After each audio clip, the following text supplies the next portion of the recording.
आणि एक ब्रेकिंग बातमी जाणून घेऊयात। बोंदू अशोक खरात प्रकरणासंदर्भातली बोंदू अशोक खरात विरोधामध्ये आणखी एक गुन्हा दाखल झालेला आहे।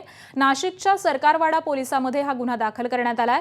खरात विरोधामध्ये 8,76,00,000च्या फसवणुकीचा हा गुन्हा नोंदवण्यात आलेला आहे। तर सीएल ललित पोकळे यांच्याकडून मृत्यूचा योग टाळण्याच्या बहाण्याने पैसे उकळण्यात आले।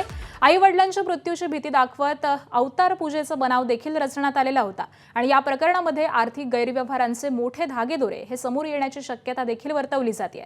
अशोक खरात विरोधामध्ये लैंगिक शोषणाचे 8 तर आर्थिक फसवणुकीचे 9 गुन्हे हे आतापर्यंत दाखल आहेत।